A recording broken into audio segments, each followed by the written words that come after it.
Most people do not fail because they lack intelligence, talent, or opportunity. They fail because they lack one essential skill: the ability to control themselves when it matters most. Self-discipline is not a motivational slogan or a passing surge of enthusiasm. It is the invisible force that determines whether your ideas remain thoughts or become reality, whether your goals stay dreams or turn into real achievements. This book, The Philosophies of Self-Discipline, is not about forcing yourself to work harder for a few days and then giving up. It is about building a system for your mind and your life that makes progress inevitable. By blending the timeless wisdom of the greatest philosophers in history with practical, modern techniques, this book shows you how to transform intention into action and effort into consistent results. Within these pages, you will learn how to master your thoughts instead of being controlled by them. You will discover how to organize your time, your energy, and your priorities, and how to build habits that quietly but powerfully move you forward every single day. Discipline here is not punishment. It is clarity, structure, and freedom. The true strength of this book lies in its balance between simplicity and depth. It does not overwhelm you with abstract theories or empty motivation. Instead, it offers clear, practical tools that you can apply immediately. You will learn how to begin tasks without delay, how to maintain focus in work and study, and how to create daily routines that make success a natural outcome rather than a distant wish. Each chapter is carefully connected, starting with the foundations of self-discipline, then moving through proven methods to overcome procrastination, strengthen mental resilience, and build a productive mindset. The journey continues into long-term discipline in your work, your relationships, and your personal life. Every section is designed to give you actionable steps, real-world examples, and guiding principles you can rely on when motivation fades. This book also distills the practical wisdom of history's greatest thinkers, from Plato to Nietzsche and beyond.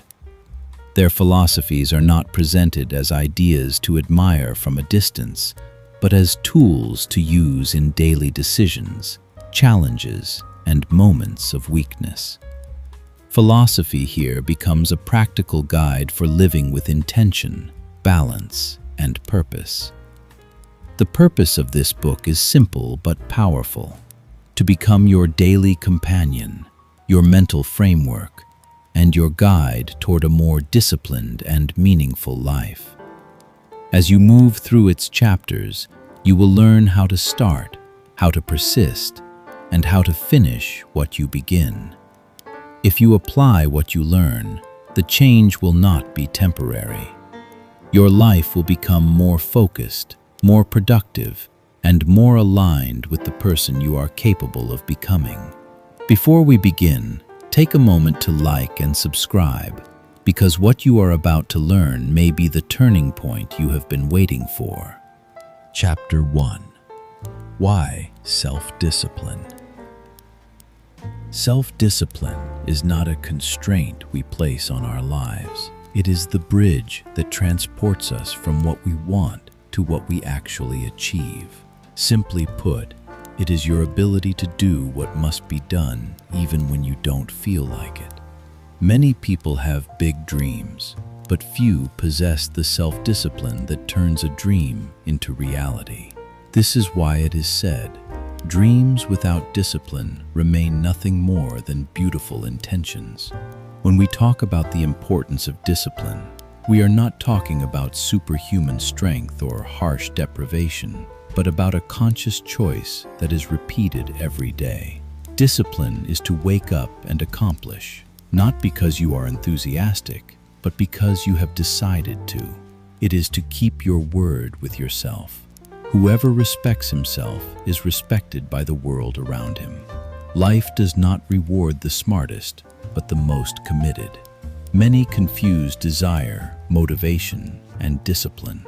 Desire is a fleeting feeling that comes and goes.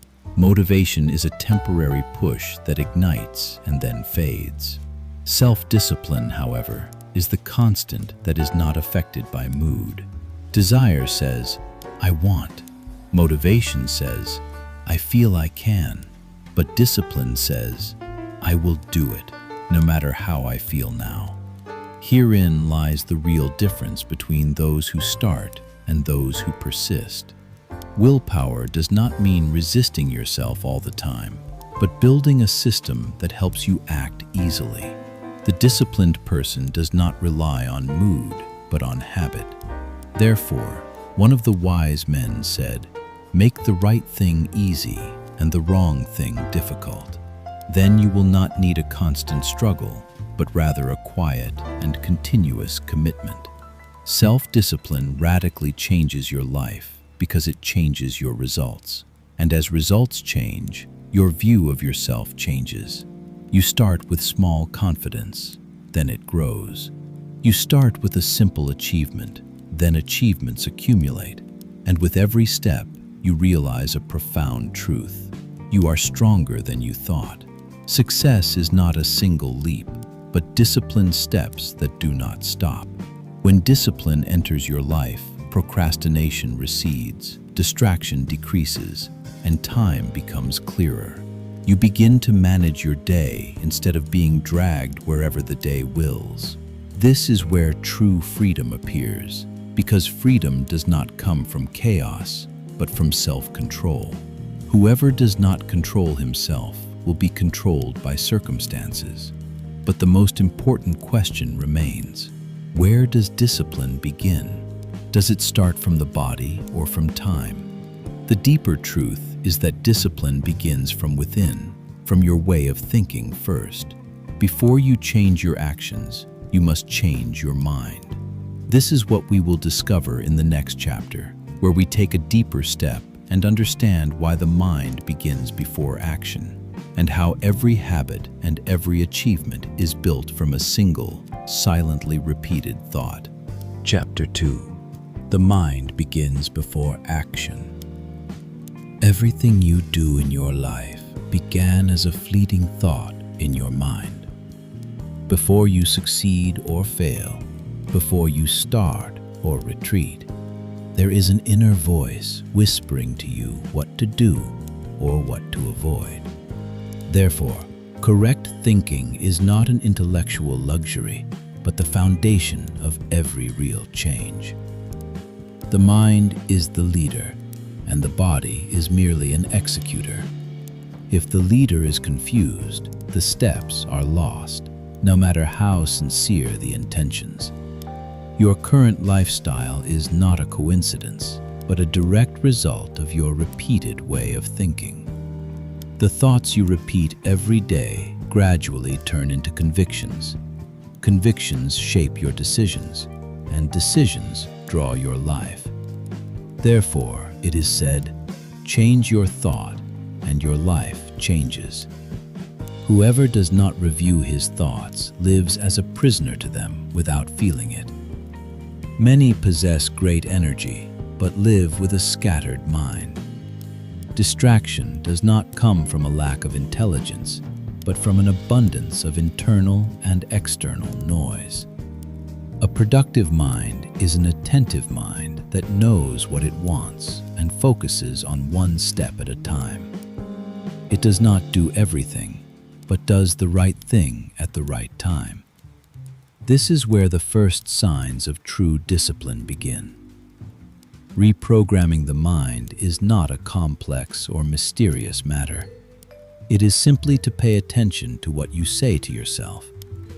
Inner words can either be fuel that drives you or shackles that pull you back.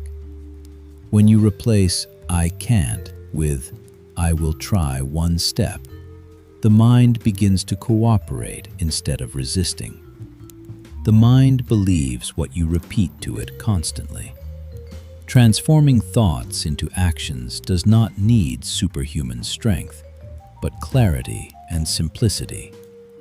One clear idea followed by a small step is better than an idea without execution.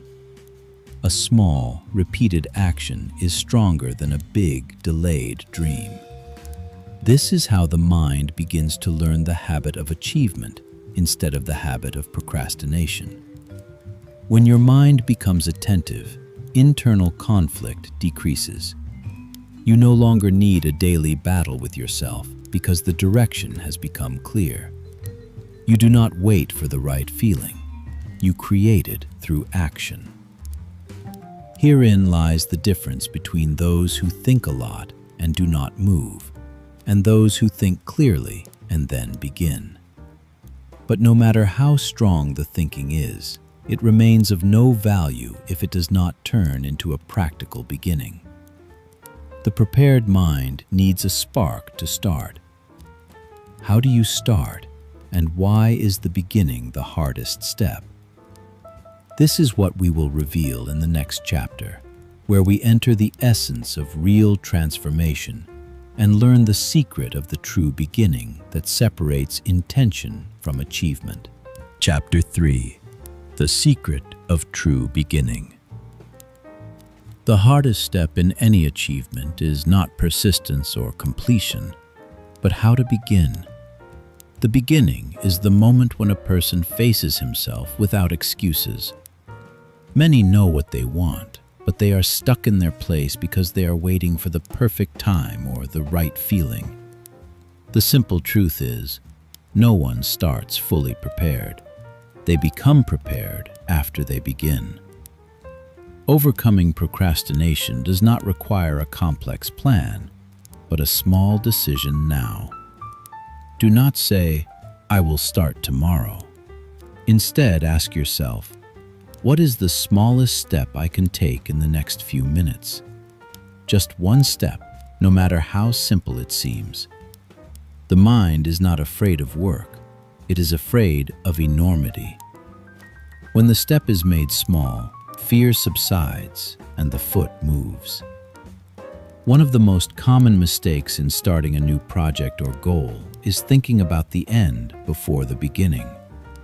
Focusing on the long path weighs down the mind and returns you to procrastination. The wisdom here says, do not look at the whole ladder. Climb only the first step. The first step does not require great courage, but it requires honesty with oneself. One of the most powerful practical tools for quick starting is known as the 5-second rule. When a positive idea to start crosses your mind, count down 5, 4, 3, 2, 1, and then move immediately. This simple count breaks the chain of overthinking and prevents the mind from making excuses. The more you think, the more you retreat. Procrastination is not laziness, but an escape from an uncomfortable feeling. Therefore, do not fight procrastination with harshness, but with intelligence. Tell yourself, I will work for just 5 minutes. Most likely, after 5 minutes, you will continue without resistance. The mind resists the beginning, but cooperates after movement. True beginning does not require high energy, but clarity of intention and speed of decision. Do not wait for enthusiasm, because enthusiasm is a result of action, not a condition for it. Every time you start despite your hesitation, you build silent trust between you and yourself. Over time, starting becomes a habit, not a battle. When you start, a new need appears. How do I continue without returning to procrastination? How do I turn the beginning into a lifestyle? Here we enter the most important stage, where starting alone is not enough. We need a constant system. This is what we will discover in the next chapter, when we learn to design daily habits that make discipline easy and persistence natural. Chapter 4. Designing Daily Habits. Success is not made by one big decision we make once, but by the daily habits we repeat without thinking. Goals tell you where you want to go, but habits are what actually get you there.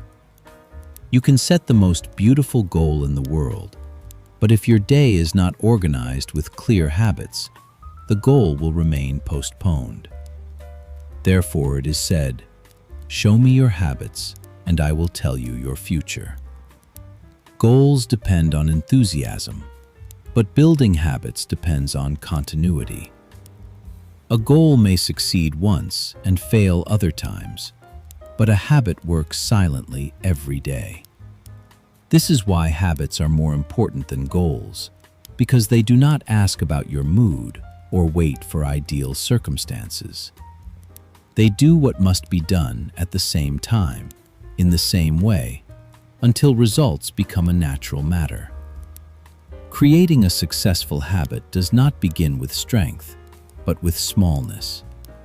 Do not try to change your life all at once. Start with a habit so small that your mind cannot refuse it. 1 minute of reading, 5 minutes of movement, writing 1 line. Small habits do not frighten the mind, but they change life. With repetition, the impact grows without resistance. To establish a habit, link it to something already existing in your day. After waking up, after drinking coffee, before sleeping. In this way, you do not need a strong reminder because the new habit sticks to the old one. Over time, the action becomes automatic, and the psychological effort required to continue decreases. One of the most powerful practical examples of this is the morning routine.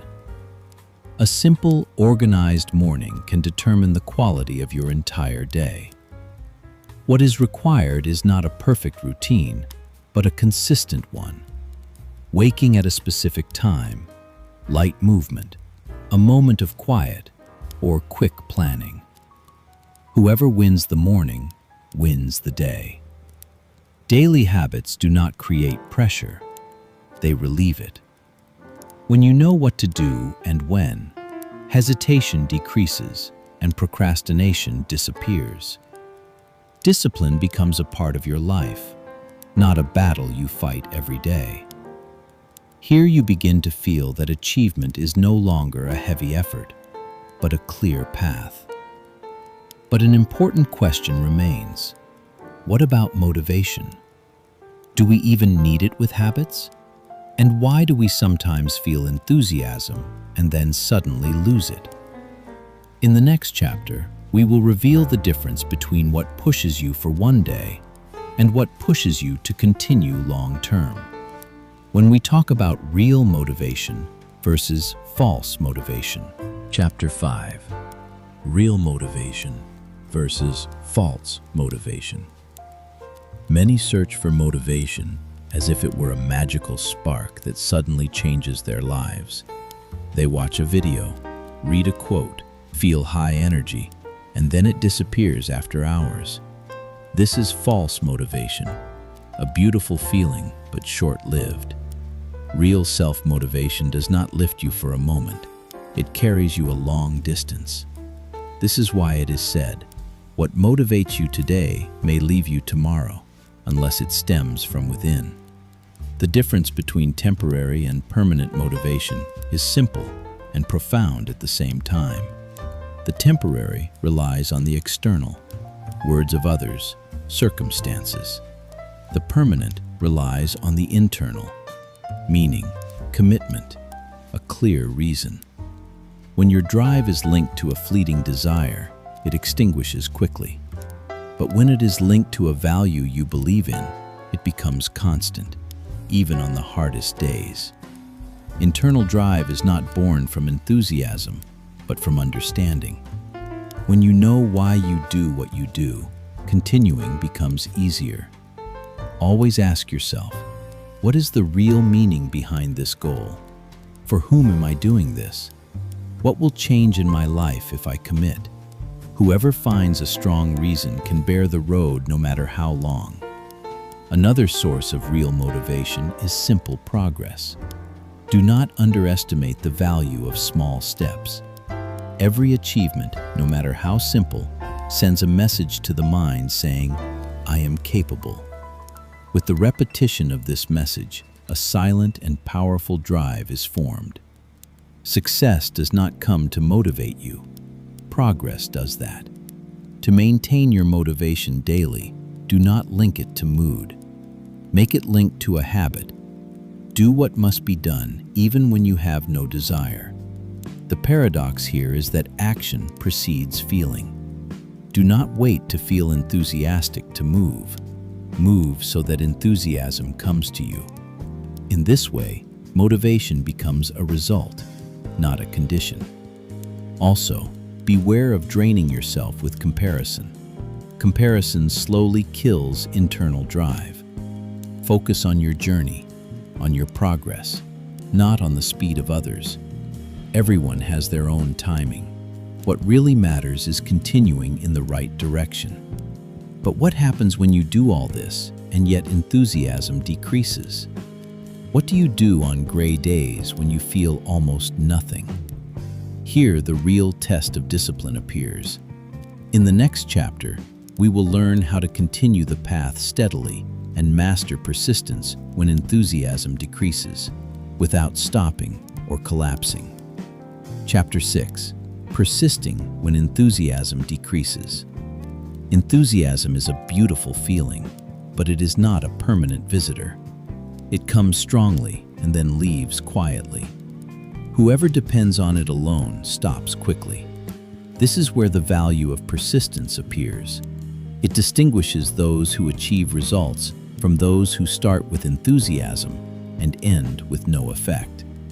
The simple truth is, success does not need constant enthusiasm, but a quiet, uninterrupted commitment.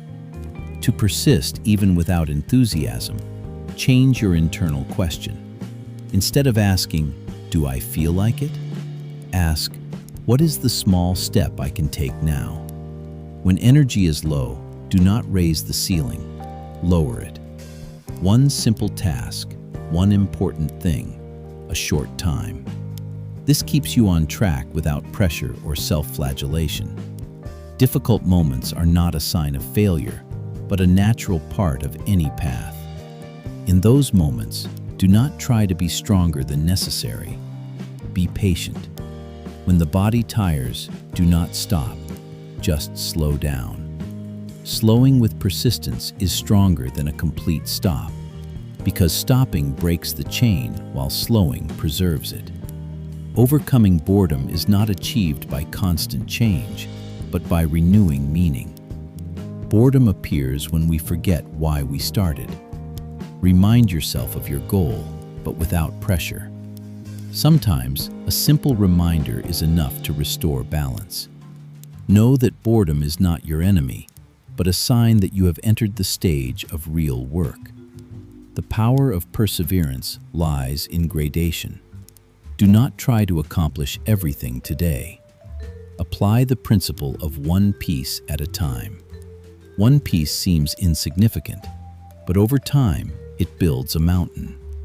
A little continuous effort defeats a lot of intermittent effort. With this philosophy, achievement transforms from a burden into a natural path. With repetition, persistence becomes easier than you expect. What was difficult at the beginning turns into a habit, and what needed effort becomes automatic. Here you realize that discipline is not harshness, but a system that protects you from mood swings. When you master persistence, a new challenge appears. How do you apply this discipline in an environment full of distractions and commitments?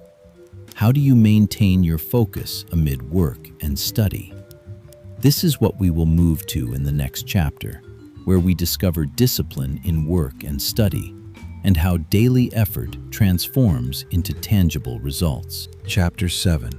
Discipline in Work and Study. The difference between someone who works a lot and someone who actually achieves is discipline. In work and study, it is not enough to be busy. You must be effective. High productivity does not mean longer hours, but deeper focus. Therefore, it is said, 1 hour of concentrated work equals a day of distraction.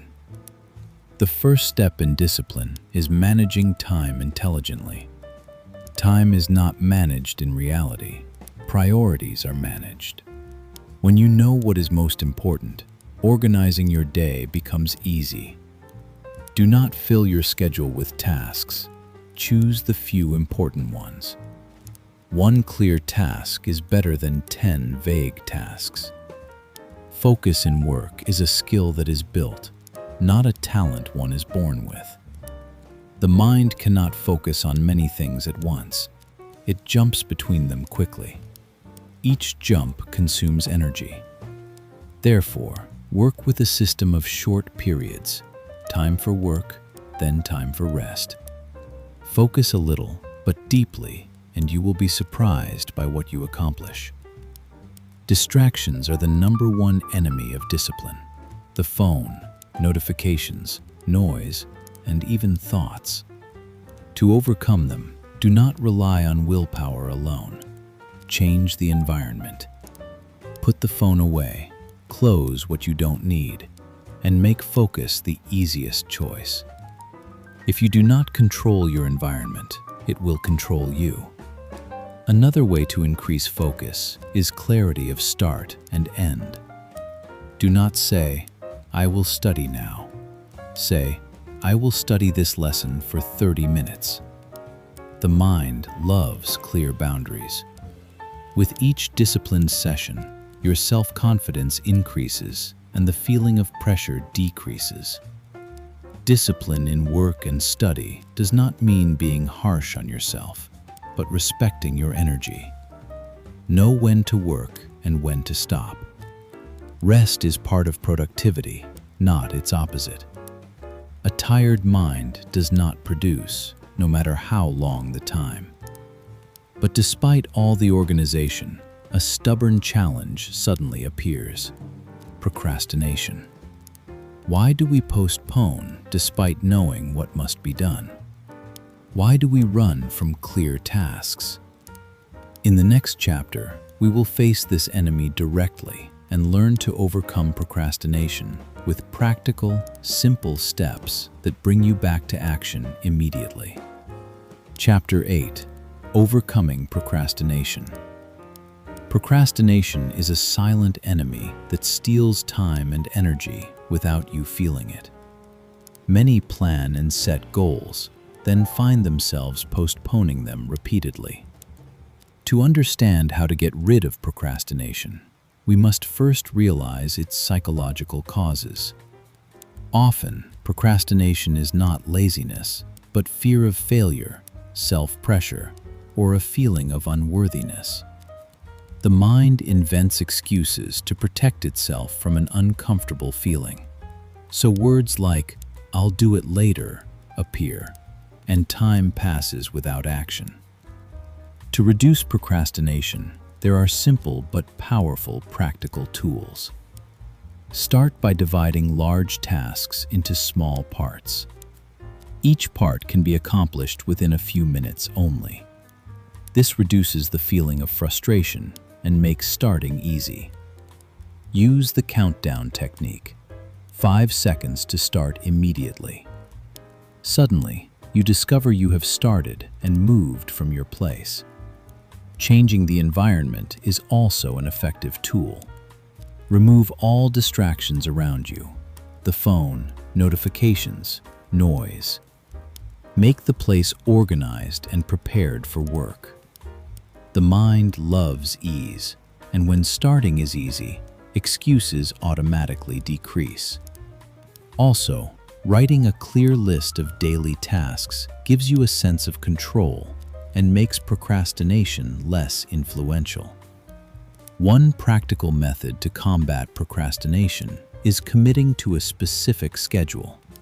An hour of work, then a short break. This gives the mind a sense of freedom and increases focus. Procrastination grows in emptiness. If you fill your time with small, clear plans, it becomes difficult for procrastination to creep in. You can also use a 7-day plan to end procrastination. On the first day, identify the tasks you fear or find most difficult, and start with the smallest step in them. On the second day, focus on the habit of starting each task immediately without waiting for motivation.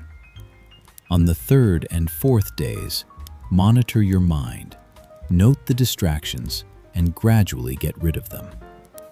In the following days, repeat the process with new tasks and celebrate every small achievement. Overcoming procrastination is not about superhuman willpower, but about daily strategies that make starting easy and persistence natural. Every small step today reduces procrastination tomorrow. Procrastination gradually disappears when action becomes easier than thinking. Here begins the experience of true discipline, where everything you postpone turns into tangible achievement. With control over procrastination, a new and important stage appears: completion and achievement. After learning how to start and face delay, the matter needs you to turn the beginning into a complete end and to see the fruits of your efforts come true. The next chapter will reveal the secrets of turning every step you start into a real and sustainable achievement. Chapter 9: Completion and Achievement. Many people start with enthusiasm, but few finish. The difference between beginning and completion is greater than you imagine. The beginning gives a temporary feeling of strength, but without completion, it remains just movement in place. Completion is what gives you tangible results and turns every effort into real value. As it is said, beginning is a dream, completion is reality. To achieve any goal, you must understand that achievement does not depend on enthusiasm alone, but on continuous discipline. Completing tasks means committing to the small steps until the end, no matter how difficult or boring they are. Each completed task adds a strong brick to the building of self-confidence, and each brick strengthens you to face the next task with greater ease. There are simple rules that make achievement clear and tangible. Define success criteria before starting. Divide tasks into parts and track your progress daily. When you see progress, even if it's simple, work transforms from a burden into a feeling of control. Achieving goals becomes a natural matter, not just a wish or a floating idea in your mind. The feeling of pride after achievement is not a trivial matter, but an essential part of the cycle of self-discipline. Every time you finish a task, even a small one, celebrate it. This reinforces your self-confidence and fuels greater achievement in the future. The mind learns that completion generates a reward, and thus the habit of completion becomes part of your personality. One of the most important steps in completion is facing internal resistance directly. Every project faces moments of feeling bored or lacking desire. The strategy here is simple. Focus on one step, then another, and do not wait for inspiration. Inspiration comes during work, not before it. With this approach, every project you start turns into real achievement. Achievement does not stop at the limits of work or study, but extends to include your daily life. When you master the art of completion, you become able to transform any idea or plan into a result, and you gain a rare ability to see the fruits before others. This feeling reinforces your discipline and makes you ready for the next stage in life. And while we learn completion, a new challenge appears. Discipline is not limited to tasks alone. but includes our relationships and daily life. The next chapter will take us a step further to discover discipline in relationships and life, and how self-control in work extends to create better quality in every aspect of our lives. Chapter 10. Discipline in relationships and life. Discipline is not limited to work and study. It extends to include our lives and relationships. Discipline in life is the ability to control your behavior and actions before circumstances or others control you. The disciplined person does not let his feelings control him, but chooses his response wisely. This makes all his relationships more clear and sincere. When you practice discipline, your ability to deal with others improves. You become able to listen before responding and to think before making a decision. This skill makes relationships healthier because people feel respected and trusted. A disciplined relationship grows while a random one shakes and withers. Every small, disciplined action plants mutual trust and reduces daily conflicts. Self-control and emotional balance are the essence of discipline in life. You cannot build a successful relationship if your feelings fluctuate with every situation. Controlling anger, managing frustration, and being patient are tools that make your personal and professional life more stable. A calm mind produces better decisions, and relationships develop smoothly. Discipline against impulsiveness is an effective weapon. Instead of being swept away by anger or automatic response, pause for a moment. Breathe, then choose the appropriate response. This simple choice protects you from many problems and shows your true strength. True strength is not in controlling others, but in controlling oneself. Your commitment to personal boundaries is also part of discipline. When you know what is acceptable and what is not, you protect yourself and teach others how to deal with you. Successful relationships are not about constant concession, but about mutual respect and self-discipline. Over time, discipline becomes a natural habit in every aspect of your life. You begin to notice the results: less tense relationships, clearer decisions, and deeper internal happiness. This self-discipline makes your life more stable and calm, and makes you able to face any subsequent challenge.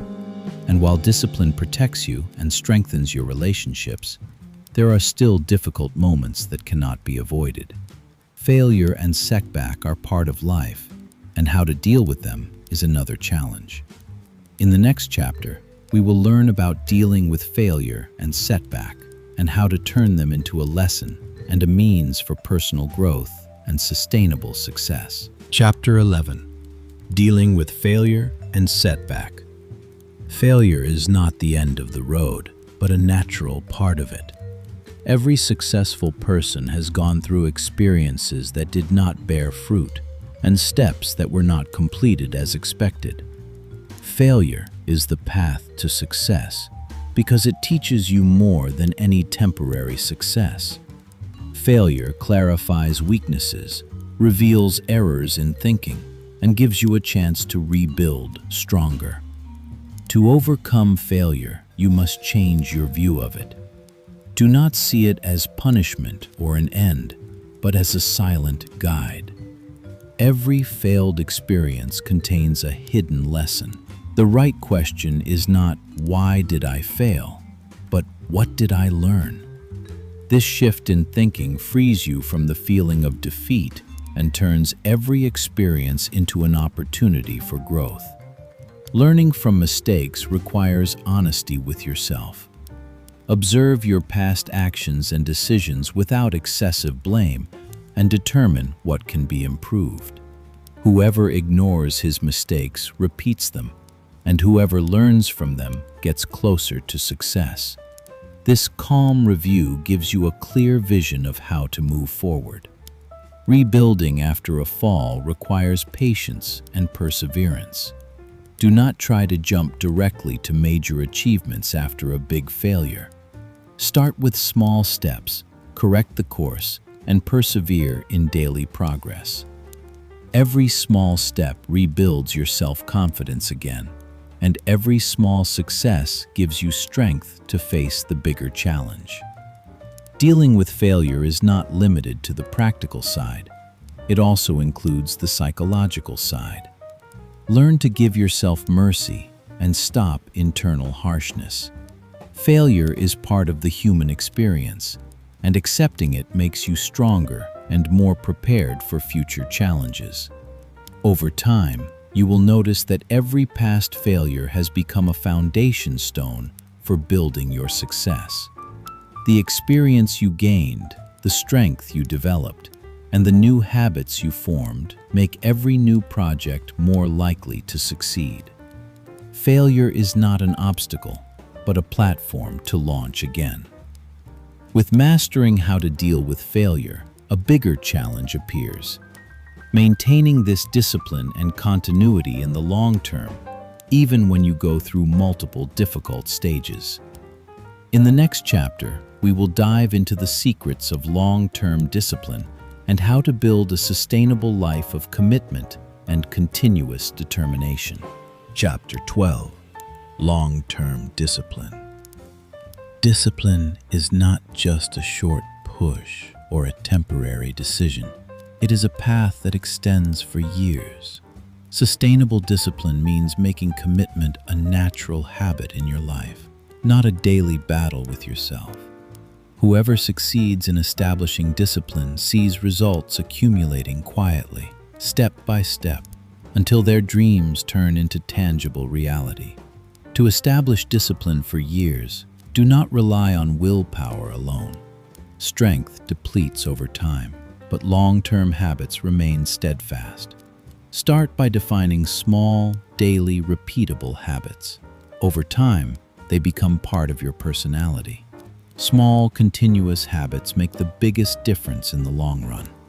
Building a personal system for a fruitful life means arranging priorities clearly and allocating fixed time for every important aspect: work, learning, health, relationships. The personal system is not rigid to the point of difficulty, but flexible enough to keep up with daily life and ensure your continuation without a constant feeling of pressure. Long-term discipline depends on repetition, not perfection. Do not wait for ideal conditions to act, and do not let mistakes stop you. Every day of commitment, even if simple, builds silent strength. Over time, continuity becomes a lifestyle, not a temporary effort. Measuring progress is an essential element for continuity. Monitor what you have accomplished, record your results, and determine what needs development. This follow-up gives you a feeling of continuous achievement and reveals your strengths and weaknesses to you. Every small improvement generates new motives and makes discipline easier and more enjoyable. Self-development is an integral part of long-term discipline. Do not stop at one task or one goal, but make your entire life a path of continuous learning and gradual growth. Discipline here becomes a tool for achieving psychological stability and personal success in all fields. With mastering long-term discipline, we reach the essence of this book, the wisdom collected by the greatest thinkers throughout history. In the next chapter, we will dive into the philosophies of the greatest thinkers to extract from them the practical lessons that can guide us in our daily lives and transform discipline and commitment into a complete life full of meaning and achievement. Chapter 13. Philosophy from the greatest thinkers. Wisdom is not just complex ideas, but life lessons that can be applied daily. Throughout history, the greatest thinkers from Plato to Nietzsche left practical lessons about discipline, focus, and self-control. These philosophers did not write for thought alone, but for living wisely and effectively. Plato taught us that knowledge without application has no value, and that an organized mind leads to correct behavior. Nietzsche reminded us that true strength comes from facing difficulties and consciously embracing challenges. These sages emphasize one idea: self-control is the key to true freedom, and true freedom leads to continuous achievement and happiness. From these philosophies, we can extract practical lessons. Start your day by defining your priorities. Monitor your behavior and do not let circumstances control you. Learn to transform every experience, even failure, into an opportunity for learning and growth. Make your decisions consistent with your values, for values are the compass that gives your life a constant direction. Wisdom is not words for contemplation only, but for application. Allocate 5 minutes in the morning to remember your goals, write your daily mission, and evaluate your progress. This simple application makes you more aware of your actions and turns every morning into a strong start. Lessons from history become practical tools here for controlling your life and making change happen. Motivational quotes are not just words, but daily reminders of inner strength. Like Nietzsche's saying, "What does not kill me makes me stronger," or Plato's "Know thyself," which inspires you to be a better version of yourself every day. Use this wisdom as a constant alarm that reminds you that discipline and commitment are your way to achieve goals. The practical application of philosophy means that every profound idea can turn into a small habit: the habit of contemplation, the habit of reviewing daily achievements, the habit of facing challenges with patience and steadfastness. When these habits are repeated, your life becomes full of strength and clarity, and you benefit from the experiences of the greatest thinkers without complexity. And thus we reach the end of this book, where daily habits, self-discipline, and benefiting from historical wisdom intertwine to create a complete life full of achievement and meaning. The reader who applies these chapters is not only disciplined, but capable of transforming every day into a new opportunity for growth and excellence. These philosophies inspire you to start now and continue without stopping, so that your life becomes a living model of wisdom and balanced action.